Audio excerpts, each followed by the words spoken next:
करने के लिए सुप्रीम कोर्ट के वरिष्ठ वकील भानु प्रताप जी मौजूद है। जिस तरीके से ज्ञानवापी मस्जिद का जो मुद्दा है लगातार चर्चाओं में बना हुआ है, हिंदू पक्ष जो है वो काफी कहीं ना कहीं खुश नजर आ रहा है। कहा जा रहा है कि उन्हें जो है वहां पे जो शिवलिंग मिल गया है, जो तस्वीर भी वायरल हो रही है, तमाम मुद्दे पे इनसे बातचीत करेंगे कि आखिर कैसे देख रहे हैं तमाम मुद्दों को। हालांकि हिंदू पक्ष काफी गदगद है कि बाबा मिल गए हैं। कैसे देख रहे हैं हिंदू पक्ष? तो पूरा गदगद हो गया। भाई बाबा मिल गए तो बजाओ घंटी, और क्या यही हो सकता। अभिषेक करो, छुट्टी करो, यही हो सकता। देखिए ऐसा है,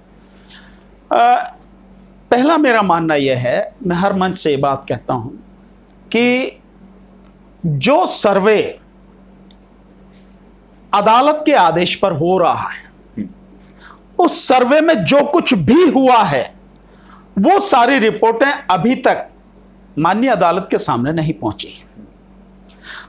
और अभी जानकारी आ रही है कि 2 दिन का समय अदालत ने दिया है रिपोर्ट फाइल करने के लिए। तो जो जानकारी अभी अदालत को नहीं है, जो सर्वे रिपोर्ट अदालत के सामने नहीं है, वो सर्वे रिपोर्ट सार्वजनिक कैसे हो रही है, बाहर कैसे आ रही है? निश्चित रूप से मैं कह सकता हूं यह एक बड़ी साजिश है। सर्वे में क्या है हम में से कोई नहीं जानता, और जिन लोगों ने यह कहा है वो भी नहीं जानते हैं। लेकिन एक माहौल बनाया जा रहा है, एक माहौल बनाने की कोशिश की जा रही है। बाबा मिल गए, बाबा मिल गए, बाबा भूतनाथ की जय हो, शिवलिंग मिल गए, समझे ना जी। तो ये एक माहौल बनाया जा रहा है, उसके लिए ये जो सारी चीजें कही जा रही हैं। लेकिन अगर दोनों पक्षों को झांक कर अगर आप देखते हैं, छान कर देखते हैं, जो दोनों पक्षों के दावे की बात आ रही है, तो वो शिवलिंग नहीं है, वो फुआरा है। आपने तस्वीर देखी उसको? हाँ, मैंने भी देखी वीडियो। आपको क्या लग रहा है? आप देखो भाई, मुझे तो वो फुआरा ही नजर आ रहा, और क्या लग क्या रहा, जब फुआरा ही नजर आ रहा। आप देखो वीडियो, जो मैं समझता हूं ये आईटी सेल के तनखिया कीड़े हैं जिन्होंने जो वो वीडियो वायरल कर रखी है, जिसको शिवलिंग बता रहे हैं। उस वीडियो को देखिए बाकायदा, उसमें जो फुआरा है वो एक ऐसा समझिए तालाब सा है, करीब 14-15 फीट का, जितना आप ये कमरा देख रहे हैं इसका शायद थोड़ा बहुत बड़ा छोटा हो सकता है, वो है करीब 5-6 फीट का गहरा, इतना होगा। और उसके बीचों बीच वो फुआरा है, और मुस्लिम पक्ष का बाकायदा ये कहना है कि वो फुआरा है, उस फुआरे में छेद हैं, और उस छेद में कुछ तार वगैरह डाल के भी देखा गया, पता लगे कि उसकी गहराई भी जो नापी की सुनने में ऐसा आ रहा है 130 फीट या कुछ इस तरह से है।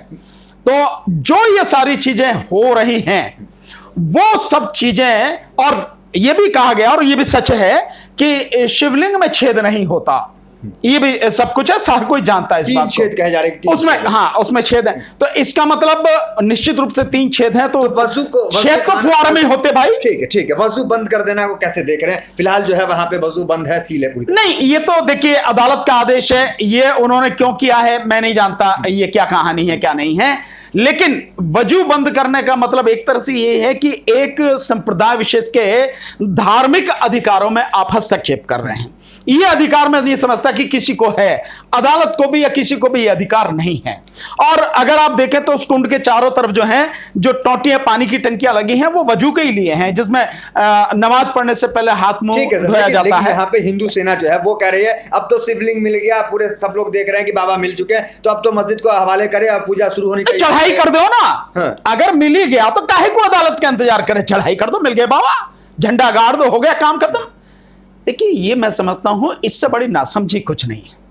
जो सारी चीजें हैं, मामला जब कोर्ट के सामने है और कोर्ट के आदेश पर ये सब कुछ हो रहा है, तो फिर कोर्ट का प्रॉपर तरीके से आदेश आने दीजिए ना, उसको रिपोर्ट का आकलन करने दीजिए ना। जो भी सारी चीज है, सच है झूठ है, जो भी कुछ सबके सामने आ जाएगा, और उसके बाद में जो हो वो सब माने, उसको जैसा भी है स्थिति है। सो ये जो कहा जा रहा है कि ये हो गया वो हो गया, मैं समझता हूं इनसे बचना चाहिए। ये जो मुस्लिम पक्ष है जो कह रहा है, या नेता है वो कह रहे हैं कि अब जो है एक और मस्जिद को शहीद नहीं होने देंगे, एक और मस्जिद नहीं। ठीक है भाई, उनको अपने संविधान ने उनको अधिकार दिया है, अपना धर्म की आजादी दी है, और अपने धार्मिक स्थानों का संरक्षण करने का उन्हें अधिकार है।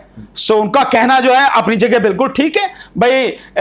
अगर ज्ञानवापी मस्जिद उनकी है, और हर कोई जानता है कि वो मस्जिद ही है, कहीं उसमें कुछ नहीं है, सो वो अगर उसके रक्षा की बात कर रहे हैं तो ठीक है, वो उनका अधिकार है, करना चाहिए उन्हें। सर एक पक्ष तो कह रहा है कि अब वहां पे शिवलिंग मिल गया है तो पूजा शुरू कर दे, एक पक्ष कह रहा है कि यहाँ पे नमाज होगी।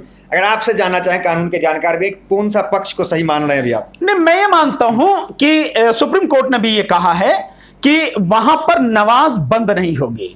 जब सुप्रीम कोर्ट ने ये कह दिया है कि वहां पर नमाज बंद नहीं होगी, इसके बाद किसी चीज के या किसी के और कहने का कोई अर्थ भी नहीं रह जाता है। 2014 के बाद ही ये खुदने वाली जो राजनीति और कहीं ना कहीं जो नफरती चीज़ जो आप संगठन हर जगह दावे करते हैं, अभी जो है वो मस्जिद, एक मस्जिद है टिप्पू सुल्तान की बनी, उसके कह रहे हैं कि यहाँ पे जो है मंदिर है नीचे में, तो ये जो 14 के बाद जो शुरू हुआ इस पर क्या कुछ कहेंगे? नहीं देखिए, ये तो देश को दंगे की आंख में झोंकने की बीजेपी की साजिश है। हिंदू मुस्लिम दंगे ही या हिंदू मुस्लिम राजनीति ही उसकी एक संजीवनी है जिस पर बीजेपी जिंदा है और कुछ नहीं है। तो ये उसको करती ही है और करेगी, लगातार करेगी।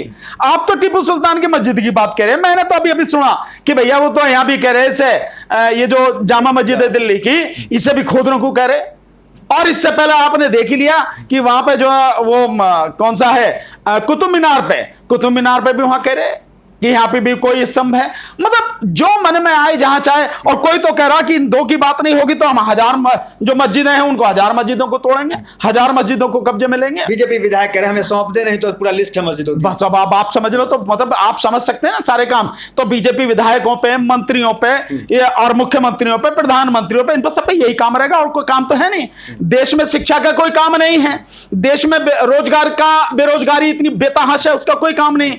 महंगाई कंट्रोल करने की कोई जरूरत नहीं है, उसे बढ़ाए चले जाओ। देश में जो सुरक्षा की स्थिति है, लोगों की जो डर फैलाया जा रहा है, घृणा फैलाई जा रही है, उससे खत्म किया जाए, इससे कोई लेना देना नहीं है। देश में किसानों की, मजदूरों की स्थिति लगातार बद से बदतर हो रही है, उसको ठीक किया जाए, इससे कोई लेना देना नहीं है। बस भैया इसी पे खुदाई पे लगे रहो। और खुदाई करनी है तो मेरी तो एक सलाह है यार, पहुंचाओ सब लोगों तक, सब लोग सुने कि राष्ट्रपति भवन से खुदाई शुरू करो। इस दुनिया में जितनी भी जेसीबी और मशीन पसीन है, जितने फावड़े अवड़े जो भी कुछ है, सब लोगों को बुला लो और वहीं से खुद शुरू करो कि राष्ट्रपति भवन के नीचे भी, ये राष्ट्रपति भवन क्यों, ये मंदिर होना चाहिए, इसके नीचे भी शिवलिंग है या इसके नीचे भी इसकी मूर्ति, वहीं से खुदाई शुरू करो, अपना शुरू हो जाएगा। और वहां से खोदते हुए लाओ और सेंट्रल विस्टा जो है उसे भी खोदो, क्योंकि यू काहे को बनाया हुआ, इसके नीचे भी 200 मीटर नीचे जो है वो गड़ रहा है शिवलिंग, उसे निकालो भैया। तो ये जो चीज है ना, कहीं को छोड़ो मत, पूरे देश को खोद गिरो, बाकी सारे काम बंद करके यही काम करो। अब तो यही रह गया, बाकी किसी चीज की जरूरत नहीं है भैया। आप हिंदू पक्ष के साथ क्यों खड़े नहीं है? वो तो उम्मीद जता रहे हैं कि भानु प्रताप जैसे जो वरिष्ठ वकील हैं वो भी साथ आते हैं। मैं हिंदू या मुस्लिम किसी पक्ष के साथ नहीं हूं, मैं हूं इंसानियत के साथ, इंसाफ के साथ, न्याय के साथ। न्याय जिसके हक में होना चाहिए, न्याय की जो मांग है, ईमानदारी से जो है, मैं वो बात कह रहा हूं। आप फिर शिवलिंग को फुवारा बता रहे हैं? मैं कहां बता रहा हूं, मैंने कहां बताया? वो तो मुस्लिम पक्ष बता रहे हैं कि वो फुवारा है। भाई मैं तो कह रहा हूं जब वो कह रहा है फुवारे में ही छेद होते हैं, कि उसमें तो छेद होते नहीं शिवलिंग में। आप बताओ कहीं किसी शिवलिंग में छेद हो? देखी फोटोज? नहीं, मैं फोटो देखी वो सारी, जब तो बता रहा हूं कि भैया वो तो फुवारा है जिस तरह से है, और ये कन्फर्म हो जाती है जब लोग कह रहे हैं कि भैया इसमें छेद है, इसमें फुवारा है, तो इसमें और क्या बात है। मैं हमेशा न्याय के पक्ष में खड़ा होता हूं, जो गलत कर रहा है मैं उसके विरोध में हूं, क्योंकि इन सारी चीजों से देश का नुकसान है, देश की जनता का नुकसान है। और देश का और देश की जनता का नुकसान होगा तो नुकसान वो सभी का है। और अगर यही हाल रहे तो देश बहुत बुरी स्थिति में पहले ही पहुंच चुका है, आगे और बदतर स्थिति में पहुंच जाएगा, और ये देश के लिए अच्छा नहीं है। आपको नहीं लगता है कि हिंदुओं के पक्ष की खुशी में कहीं ना कहीं आप पानी फेर रहे हैं? नहीं, मैं काय को पानी फेर रहा हूं, ना तो मैं पानी फेर रहा, ना उस पर कुछ गोबर फेर रहा, ना कुछ फेर रहा। भैया जिसको जो लगना हो वो लगे, मैं तो सही बात कह रहा हूं भाई।